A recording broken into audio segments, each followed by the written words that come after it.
Good evening. My name is Tariro neGitare, and we are here on ZiFM Stereo, my station, your station. We were just listening to Lauren Hill. I can't take my eyes off of you. Tonight we're doing something unusual because it's business unusual. I am your host, Ty. We've decided to take over this thing. And welcome to the first episode of Creative Economy Conversations on Business Unusual, where we're going to explore the intersections of creativity, of culture, of community, and business.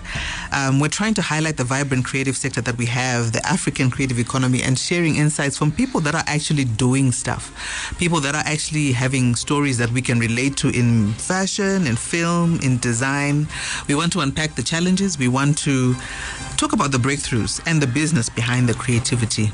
I think it's been such a buzzword. Creative economy, cultural industries. But what are we really talking about? And I'll just define what that is, which is it's an economic sector that relies on the generation of ideas, of knowledge and creativity. The creative economy highlights the value of creativity as a driver of economic development and social progress. So kicking off this episode, we really want to get into a topic about what the state of the creative economy looks like in Zimbabwe and in Africa as a whole. And I'm thrilled. Atinaka drum roll. Okay, it's fine. Tajera my effects. But I'm thrilled because my guest today is really someone who has experienced different sides and facets of the creative economy, not only as a musician, but also as a artist manager, as a festival manager, as a curator, as a tech entrepreneur, and as a lover of all things art. And I've been honored and privileged to watch this firsthand. And I think we've had so many private conversations that I thought, maybe we need to just bring these conversations to the public and shed some light on his expertise and the passion for the creative sector. So allow me to invite my boss, my personal friend, my big brother, Walter Wanyanya. See, I had a whole whole bio, but I thought I had to throw that out. I think you've done well. You've done well. Thank you. Okay, I will still go through it because I don't want to assume that everybody knows who you are, and I really want people to also get a feel of who you really are. So Walter Wanyanya is a dynamic music and technology entrepreneur known for his innovative contributions to both industries. He's the director of Ngomane Hosho, and for those of you who don't know, Ngomane Hosho is the production house for the Stanbic Jacaranda Music Festival, Jabulani Jazz Festival, Flame Lily Rock Festival, I bet you didn't know that one, did you? And Carpe Diem DJ Festival, which is the last one we just had recently, which was an absolute success. He's also established himself as a key player in the Zimbabwean music scene. He's managed some accomplished artists. We don't need to mention the names. Mm-hmm. But because of that, it's enabled him to guide and to develop numerous talents like myself, and also just bringing out the best in the creatives that he works with. So if you are joining us in this conversation, feel free to chime in. We've got a WhatsApp messaging going on. The number is 0772 168 045, and we'll just dive straight into it. Mr. Wanyanya. Thank you so much for having me. That's good.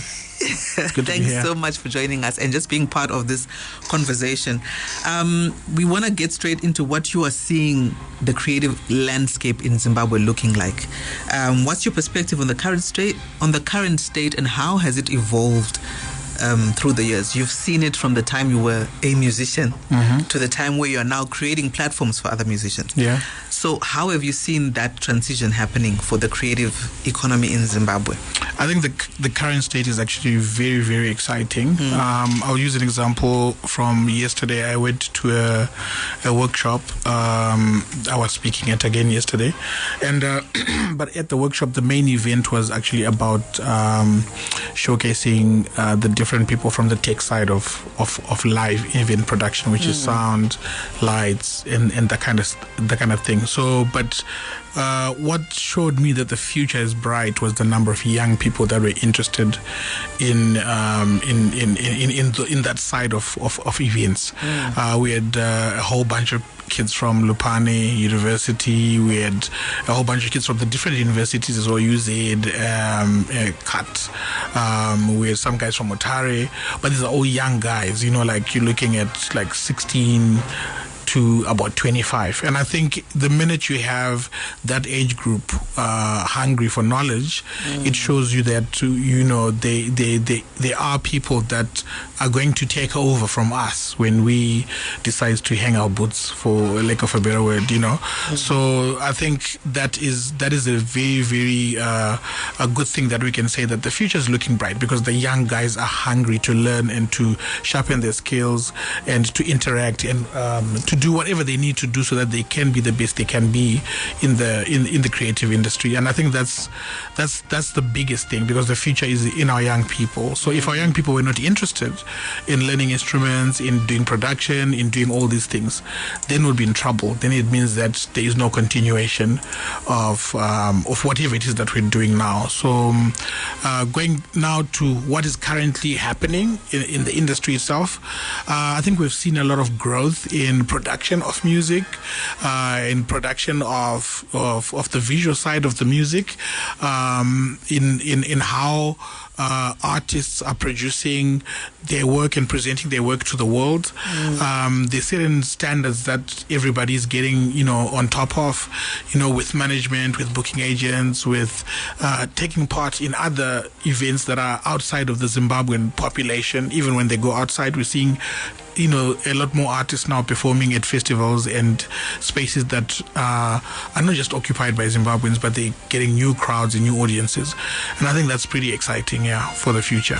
That's interesting. You spoke about the young people and how it's important that they get involved in the growth of the creative sector.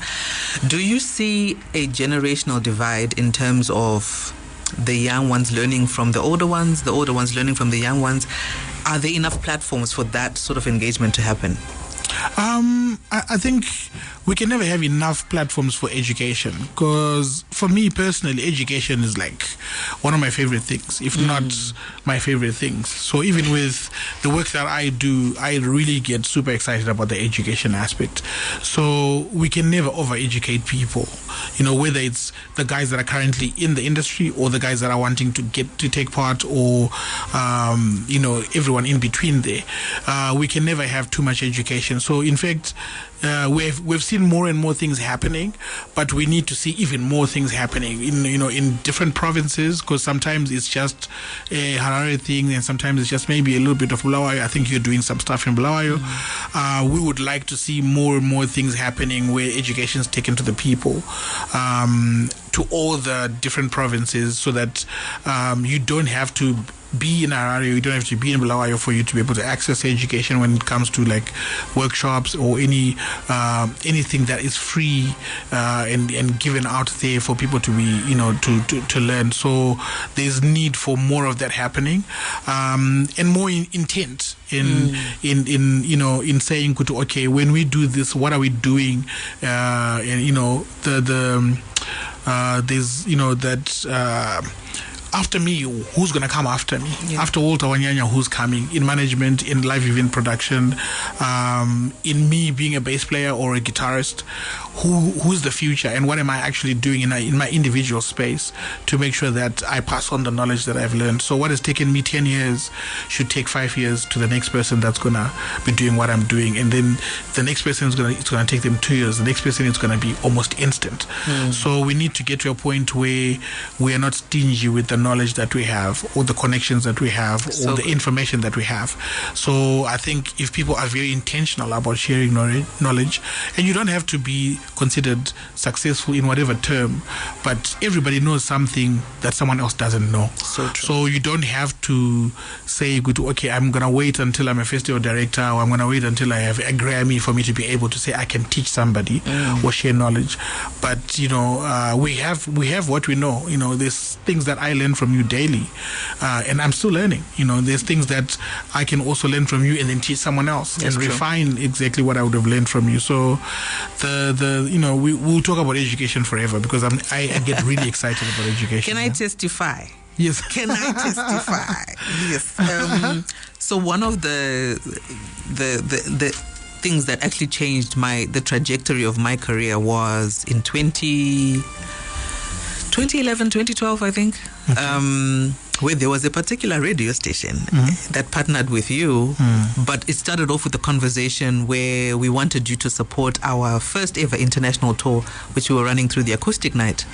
And you were like, okay, great. You guys want to go to Germany? Well done. But I want you to go and watch the John Legend concert first. Yes, I remember that. Myself and Prayer Soul. Yeah. And I remember thinking, okay, we could just divert these funds to what we're trying to do, but it was exciting. Okay, let's go watch it. And me watching that concert shifted a lot of things in the way I thought about myself and where the potential of where this gifting could take me. Yeah. So I know in your personal capacity, you've been doing a lot of things to grow the creative economy on a personal level. Yeah. What other things are you doing to ensure that you're passing on the baton in every aspect of your life? So I think in my space, in my work, in the different event properties that we have, one of our events, we have a 2-day workshop. So the other thing that I have managed to do or gain is a very wide range of connections and people that are in the industry, not in Zimbabwe, but on the continent, also like outside of Africa. And I thought, Kuti, okay, with all these people that I have, with all these contacts that I've accumulated from record labels to, your MTVs and your channels and even corporates outside of Zimbabwe that are very passionate about the creative economies, what can we do with these connections? They just shouldn't be phone numbers in my pocket, in my phone. So we decided we're gonna develop the workshop so that it's not just me that can effectively like talk to individual people that are in my life, because I can't talk to everybody at the same time. We decided to start these workshops so that we can invite artists. They're free, by the way, and then we bring people into Zimbabwe to say we're gonna put together 100, 200 people that are interested to learn directly from MTV, directly from your Sonys, directly from your Capassos from South Africa, collecting agencies, directly from other festival directors from different countries. What does it take for you to get on that platform? So topics that we cover there are wide and endless, really, because we actually don't even have enough time, and these workshops are always oversubscribed because the people want to learn. So I just personally felt I needed to do that so that I can avail the people that are in my contacts, the people that I know, to also come and share on the different aspects of the creative economy. And a lot of these people are also super excited about education and be able to give off of what they know. And also some of them, they are also looking for talent. So it's a way of these people coming to discover who we have here in Zimbabwe. And I think a lot more can happen, and a lot more needs to happen. I wish we could, open, as many, music colleges or, anything that, faculties of education in universities need to do a whole lot more about the practicalities of what actually is on the ground when it comes to the arts, and sometimes the arts it's something that's out there and whatever, but the world we live in is literally built by creatives. So everything that we do is literally by creatives. The cars we drive, the phones we use, the spectacles you're wearing, it's a creative that designed that, and then there's the technicalities out of that, so the creative economy is not kutamba or pressure, it's serious business. And I guess that's why we're talking about it, as a business, and that's why governments also are taking the initiative to lead in making sure that the creative economy is recognized as serious business. And I think we appreciate that. That's true. Yeah. And it is serious business. And I don't think people realize that it is, maybe because we as the ambassadors of it have not been vocal or intentional about selling it as an economic product. Yeah. So you've sort of traveled a journey, like I said, with different artists, attending different festivals, and having different experiences that no normal artist would, from managing little people like little people to the big people. Yeah. What are some of the challenges that you've seen the artists facing not only locally but on a regional and international level? And how do you see that having changed to where we are now? I think for Zim, a lot of artists that I've seen, it's the transition from their hobby, which is music, or their art form, whatever it is. The transition from it being a hobby to it being a profession to it being a business. Most of the times people just find, oh, I like to sing, or I like to do poetry, I like to play an instrument, and it's something that I just do on the side, and then at the same time they're also studying to be something else. But then when you are a creative, you're a creative. You're not going to do 2 years at varsity and drop out to say I'm gonna now follow my art or my heart. It's now that transition from saying, okay, this is something that is not necessarily still has that stigma equity, when you decide to be a musician, tell us about something, do something serious. Do you know what I mean? People around you won't take you seriously until you blow up. They know, but before that happens, how do you take yourself seriously? How do you also, garner support from people around you, from family, from friends, where you need the support to say, okay, you know what, guys, if I was starting to be a pilot, people will easily support me. Good, guys, I need more money for me to go for my flying lessons. They'll jump around because you want to be a pilot. Yeah. But then if you want, money to go for guitar lessons, come on. You know what I mean? Yeah. So that's discouraging. So you need to then obviously dig deep into something somewhere in your heart to say, okay, I may not get the support I need, but I'm gonna push and I'm gonna persevere. I'm gonna get a lot of no's, but until I get the right yeses that come my way, I'm still gonna push. So they get a lot of people get discouraged along the way, and then they stop and they give up on that dream, and then they decide to follow whatever else, and then it's our loss as the world, Kuti, and artists has given up on their craft.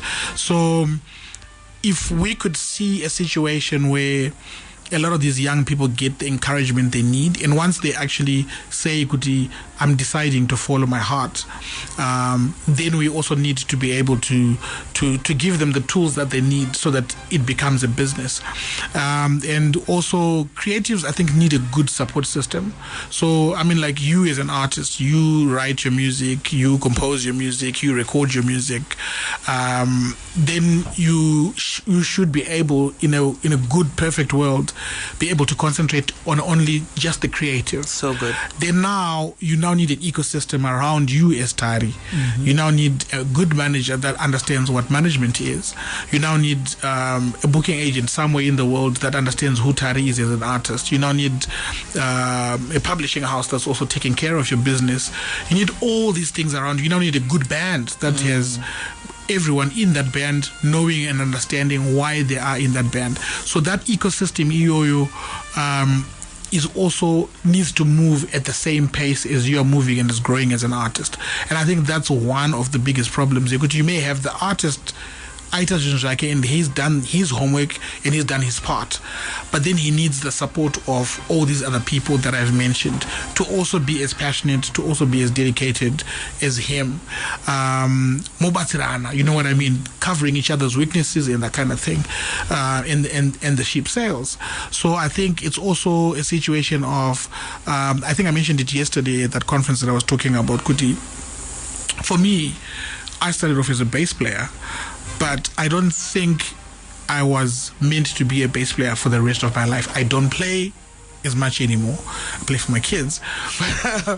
But can I change how it is? No, not anymore.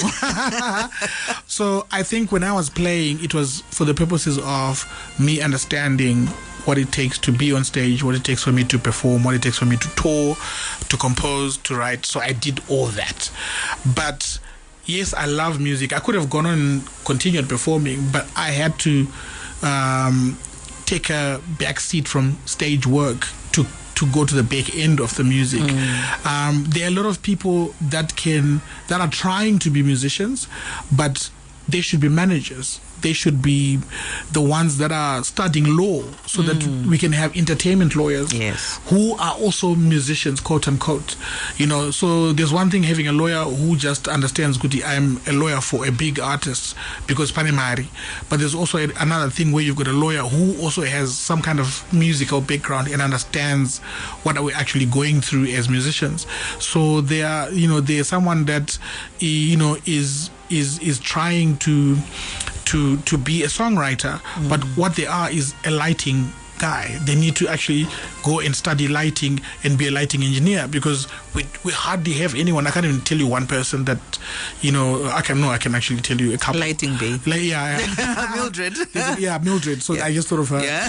So we need more of those people that are studying lights on its own. Yeah. So that's one area that I think we need to also highlight, because there are ecosystems around the superstars. There are people behind the sound engineers. There's all these people that are really, really key in being able to make sure that the ecosystem and the economy itself on the industry is an industry, because Munuese is doing what they're supposed to do. You've said a mouthful there now. A lot. Like, bruh. I loaded my English bundles. I can see you are ready. I want to bring you back, because you talked about artists need to transition to be business people. But how easy, and I'm now speaking as a struggling artist myself, how easy is it to transition? Because, like you're saying, number one, there's not enough investment in the ecosystem. So that means I'm going to be burnt out trying to be all these things. Yeah. Secondly, does the system allow us to do that? Because as much as we want to comply, we want to do A, B, C, D, the figures do not then allow us to do that. For instance, if I want to now register myself as a neGitare Trust PVO bill, etc., it's going to cost me an amount of money that I may not have at the moment. So there's all these other things that we want to comply, and we want to be practical about it. Yeah. But does the system allow us to do that and to transition well? I think this is where, I'm glad we've got people like Mr. Nyani at National Arts Council, because, amazing work that a lot of the National Arts Council people have done, and they're continuing to grow as well, and they are our advocates. They are the people that speak on our behalf. We take all our problems to them, and I think more and more they are doing a whole lot more that we've been crying for. We need certain ears to understand. We need certain departments, even in government, to understand the plight of the artist. Where we've got the Ministry of Sports, Arts and Culture. The plight of artists needs to be understood. Okay, on the ground as creatives, how can we adjust certain laws? How can we adjust certain parameters that are there, so that we can actually be active players in the industry, based on what we earn and what is possible, as far as contribution to the economy goes. But we have to start somewhere, because at the end of the day, most of the guys are not earning a lot. They are known, they are popular, but it doesn't really translate to money in their pockets. Very few can make, substantial amount of money, but it's not the majority of them. So you've got the ones that are actively involved, radio and everything like that. They still not actually earning what they're supposed to be earning, and then you've got the ones that are just starting out, that are not even on the airwaves. They need also the help and the support, but I guess it's a situation where the process is going to be long. But I think I can see it happening, and I can see certain things changing, and certain mindsets also changing to making sure that the system is soft, to be able to allow growth in the industry. And growth is also not always fun. It's work. Oh yeah. It's going to take a lot of back and forth, us presenting documents, us presenting our issues, coming back and asking questions, and that kind of thing. So again, I think it's exciting, because we're actually seeing positivity in that area. Yeah. So I want to zone in on your personal journey in terms of how you manage that transition from being the bass player to okay, now I'm running one of the biggest festivals in the country. What were some of the things that you had to do personally to prepare yourself for those roles that you are now taking up? I think for me it was more just the hunger for knowledge, asking a lot of questions. Sometimes because you're in a certain position, you think you shouldn't have questions, because if you are the festival director, what more do you want to learn? And people don't learn because they say, I can't be found to be raising my hand and saying, can I ask a question? I don't understand A, B, C, D. The one thing that I live by in my personal capacity, since a personal question, is I live by 3 words, which is love, learn, and teach. Come on. Come again. Love, learn, and teach. Yeah. Yes. So, I personally make sure if I have something that I'm passionate about, if something that I love, you're gonna know. I love motorbikes. Everybody knows that. Yes. So and I don't hold back. I love passionately. So whatever it is that you decide, whatever it is that you want to do, whatever that you want to do, love it, and love it with such passion that it's contagious. And you want to see yourself do more for that thing or with that thing that you love.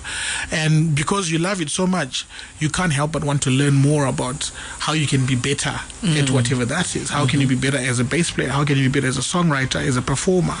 And learning, there's no, in Shona we say, so daily seek knowledge from your peers, from those that are young, and that are learning about AI, because maybe my mind is not there for me to understand what AI is, but it's part of it's part of our lives. We can't ignore it. That's true. So there's nothing wrong with you asking, your 18-year-old son or daughter or cousin or nephew, but what is this AI thing? How do you think I can apply it in my business as a musician? Yeah. That's learning, and we're never gonna know everything. And if you think you know everything, and if you arrive, then no one's gonna want to teach you. No one's gonna come and say, Walter, why don't you try something this way? Why don't you try this that way? And then obviously teach.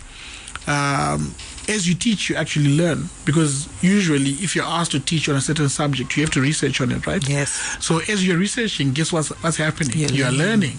So again, it goes back to learning.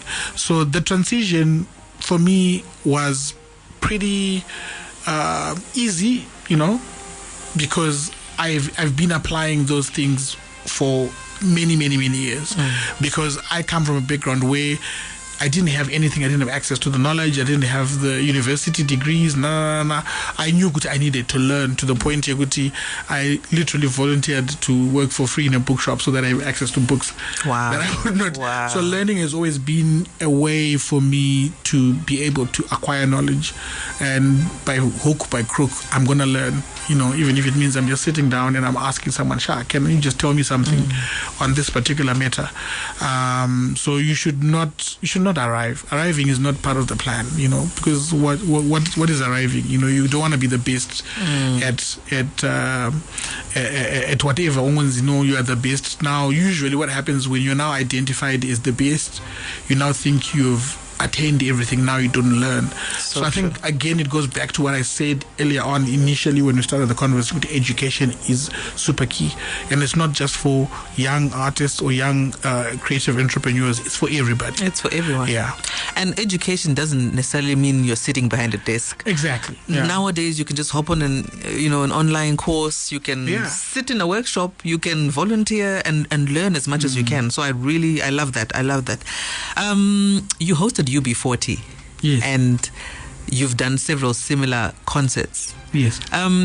Talk to us about the value it gives to a nation when things like this happen, and also given the timing that you hosted that concert, and the attention that Zimbabwe got through that. Talk to us about the tourism aspect around the creative projects that we are doing. I think when events like that happen, I think obviously you're highlighting the UB40 concert, but for any nation, for any city, for any host country or whatever that hosts something that is prestigious, a conference even, there are a lot of people around an event like that will benefit. You've got hotels, so you've got people in the catering industry, you've got people in logistics, transport, car hire, you've got for us, obviously the technical side of things, you've got security companies that are working, you've got ZRP working. Yeah. You've got people, we love them. We need them. We love them. We've got people in the health sector Yes. working. We always have doctors and ambulances on standby, that kind of thing. So it's a huge machine that makes an event of that magnitude happen. Mm-hmm. And because of that, the economic effect is felt by everybody involved. Some people may think, you know what, I'm not going to the show, I don't see the economic effect.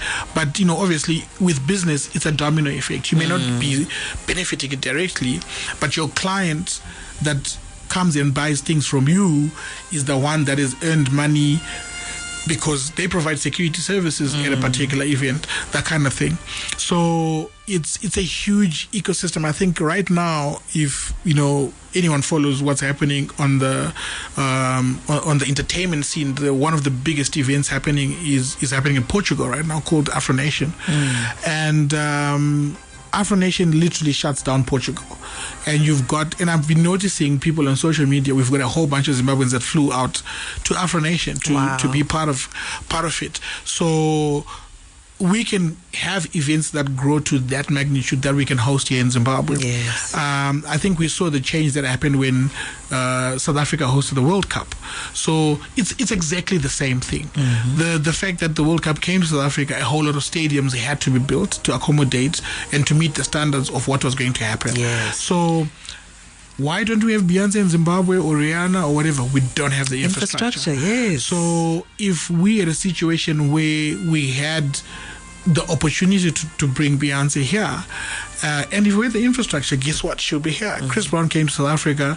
The reason why Chris Brown didn't come to Zimbabwe was not because we don't have the audience or we don't have possibly even the technical side of things. We're actually pretty good. It's just that we don't have the infrastructure. So entertainment real estate is non-existent in Zimbabwe, literally. There's nothing. So it's as much as it's scary, it's also a great opportunity for those that are in real estate, for them to look into that space. Wherever there's a problem, there's an opportunity for business. So someone out there needs to look into that space. Okay, let's not just build clusters. We're building clusters every single time. Yes. Let's start with 200-seater venues for theater. Let's start with let's move on to 300-seater concert venues. Let's start, let's move to 1,000 and 5,000, 10,000, and so on and so on.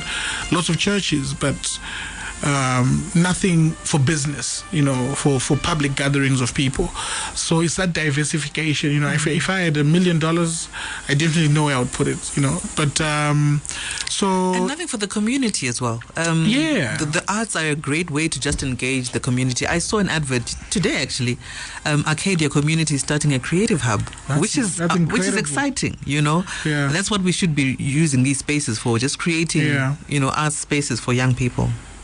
I love that entertainment real estate. We're actually going to have a segment on that where we're going to talk about the development of the seat and what are the implications of that on us as creatives. What are we doing with the existing spaces and what are we doing about creating new space? Yeah, it's a huge problem. And a huge opportunity as well. Yeah. So if you're just joining us, we're speaking to Walter Wanyanya from Ngomane Hosho. My name is Tariro neGitare. I've literally taken over Business Unusual and we're talking about the creative economy.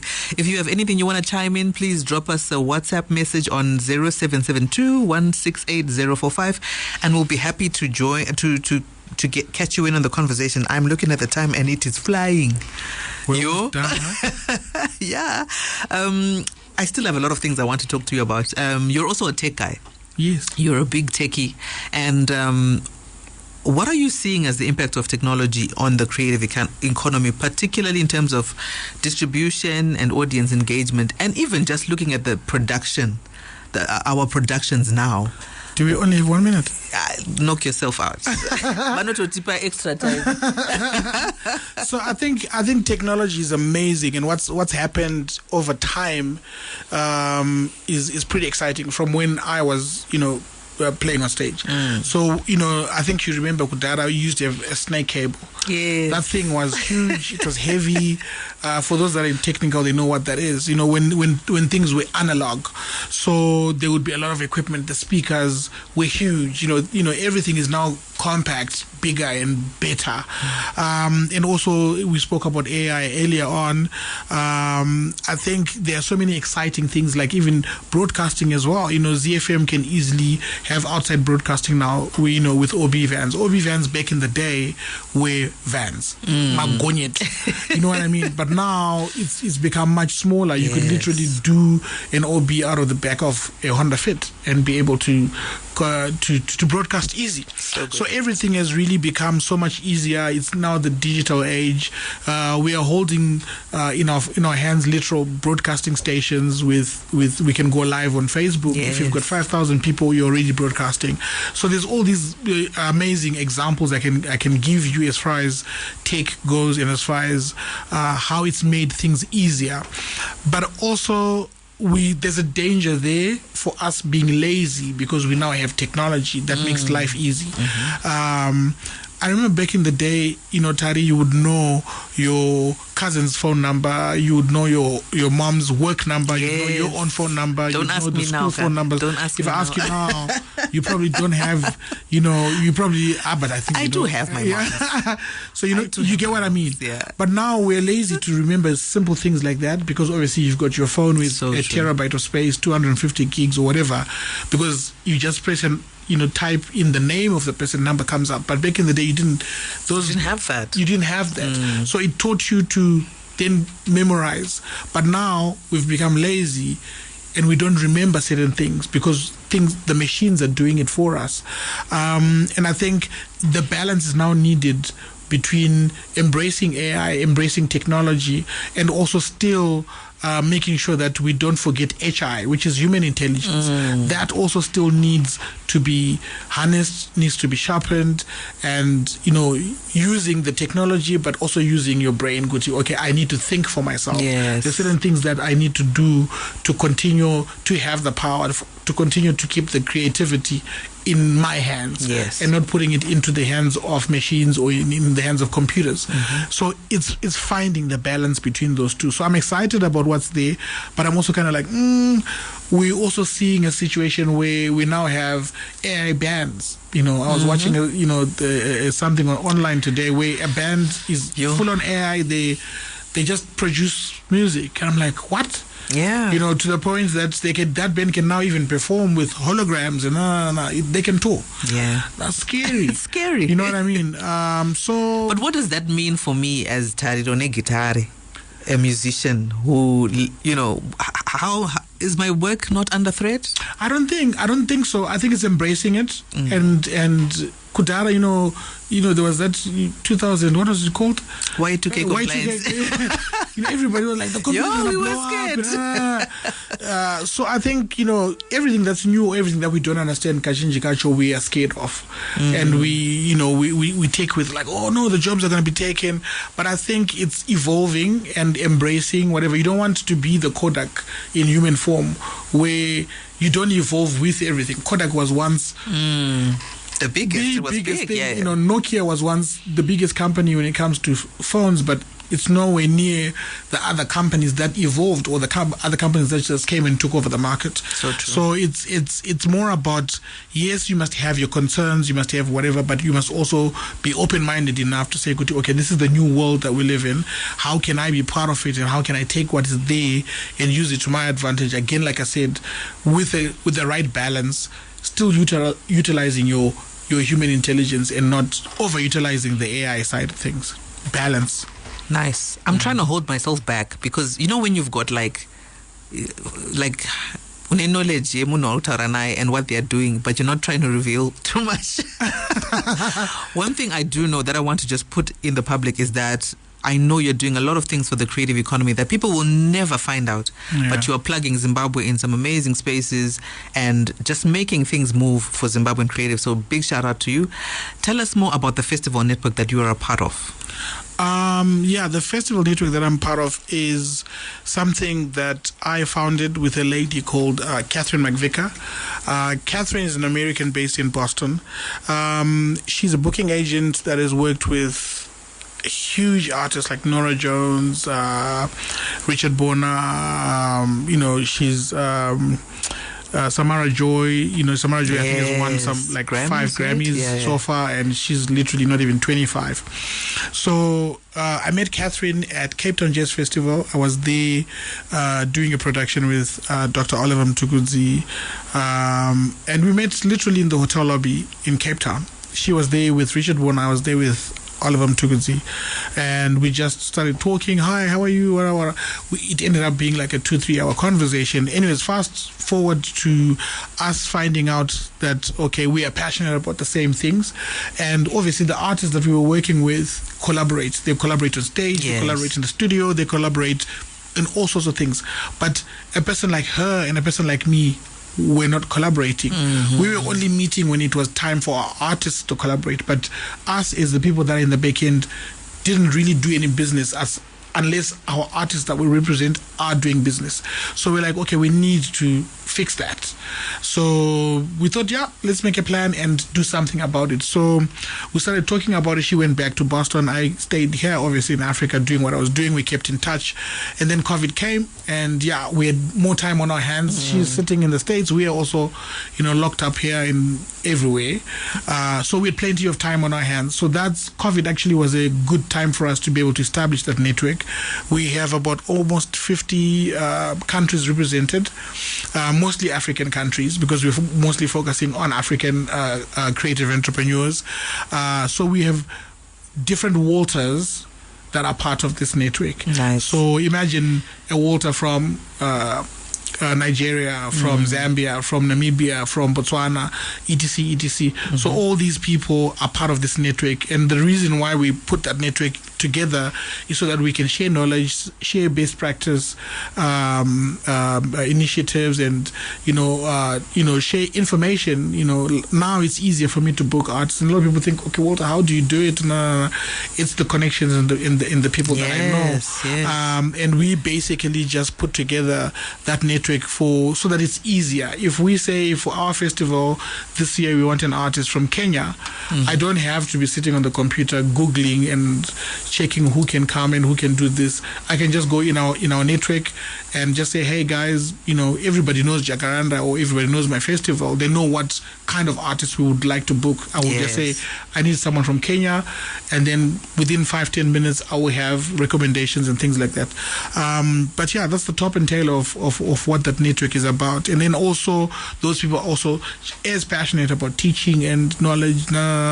We travel to each other's countries, attend each other's festivals to help to do productions. I think with our festival here in Zimbabwe, we have done work with Joy of Jazz in South Africa. We've done work with Luju in Eswatini, in Lesotho. We're doing some work in Namibia, and that's also part. I can go on and on about that. That's I can also testify. Yes, that's part of what the network is. It's basically collaborations that are happening with the people in the back. Nice. Mr. Wanyanya, it's been an absolute pleasure. Thank you so much for your time, and thank you for your love and for your passion. I'm reading a message here. It doesn't say who it's from, but Hansi, thank you, Mr. Walter, for people like you. I'm so passionate about the arts industry. I'm a singer, and I know for sure I have the talent, but I have not gotten the opportunity to put myself out there, mostly because of financial challenges. May you please help me if possible. I heard you say you also search for talent. Ndimi Murunzi. I think if you need any help, when we do our workshops and things like that, that's the best place to come. That's a great place to start. Whether it's from me or whatever, the people that are there to help are, you will find them in these workshops, and that's the easiest way for you to be able to get ahead. Yeah, and also follow us on the socials. Ngomane Osho, neGitare Africa Trust, Walter Wanyanya, Tariro neGitare. We're always posting these opportunities for people to just plug on and see what works for you, because not everything works for everyone, right? ZiFM is also obviously posting a lot on their channels. I mean, the fact that they're hosting this conversation this evening is a very good sign. Shout out to ZiFM. Shout out to ZiFM, my station, your station. Ladies and gentlemen, it's been an absolute pleasure being with you. My name is Tariro neGitare. It's the Creative Economy Conversations on Business Unusual, and we are signing out.